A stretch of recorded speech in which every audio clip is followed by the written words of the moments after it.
in Taiwan. Eto na naman po, magluluto na naman po tayo ng panibagong content na swak talaga sa ating budget.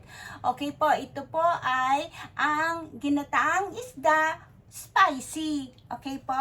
So, hindi naman po natin aanghangan para kayang-kaya rin po ng mga bata. Okay po? Simulan na po natin ang pagluluto. Po, mainit na po ang ating mantika. So, ang gawin po natin, i-fry po natin ng kaunti ang isda.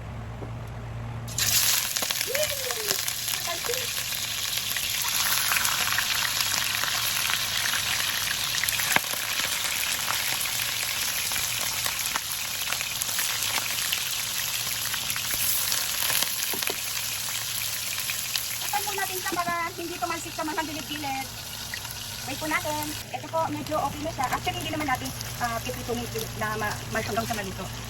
Para maglasa lang po talaga na fried yung ating lasa ng ating data. Okay na po siya. Hangain po natin.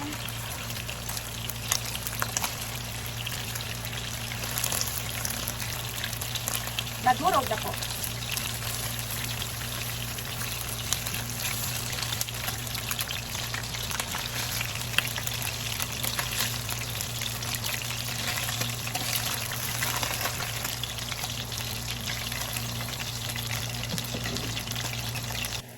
Ang sibuyas po, at sama na po natin yung sili na pula para andun na po ang anghang.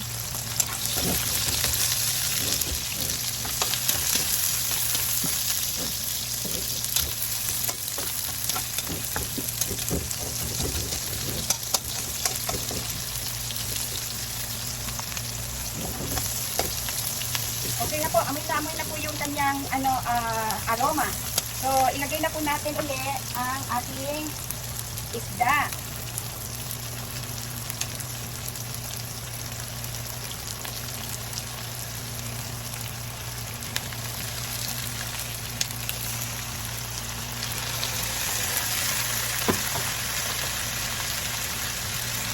Ito po natin siya ng konting sabaw.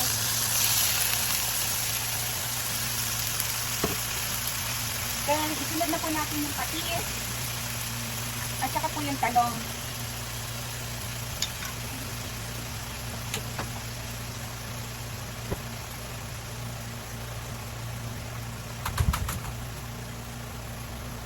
Ito na po yung talong, sama na po natin habang kumukulog siya.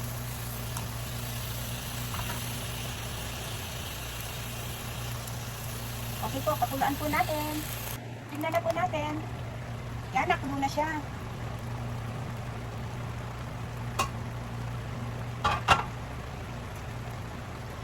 Sama na po natin yung kanyang, hindi ko alam kung anong dahon po ito pero masarap na dahon po to. Ito po yung pinapamalit ko pag nagluluto po ako ng munggo. Kasi wala naman pong, ano ba yung halo sa munggo, yung dahon ng malunggay or dahon ng kalabasa, pero dito wala pong nakikitang ganun. May mga kalabasa po, pero yung kung dahon rin lang ang bibilhin, wala po.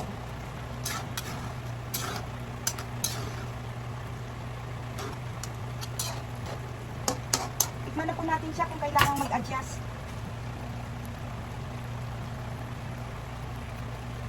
Actually, tama na po yung alat niya, yung anghang, masarap na po talaga.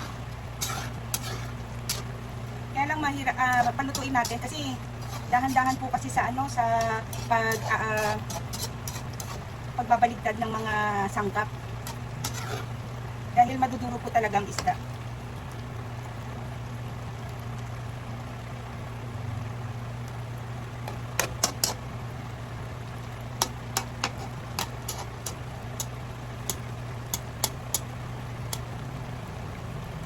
Wait pa po natin.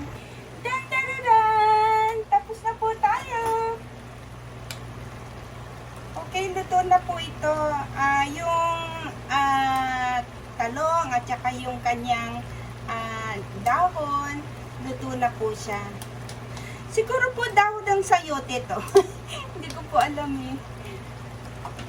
Okay po, so i-plating na po natin. Hello mga ka-brothers, ka-sisters! Tapos na po ang ating spicy ginataang isda. with mixed vegetable po at ang sarap po ng lasa ng kanyang talagang sabaw. Sa sabaw pa lang is swak na talaga sa pamilya natin. Okay po, tikman na po natin.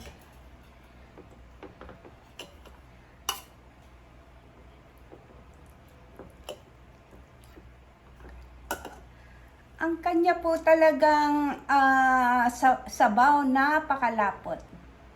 Isda po. Ang sarap. Tamang-tama po talaga siya. Talong.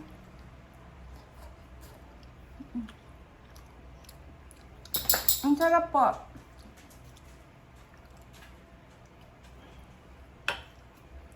Tignan niyo po.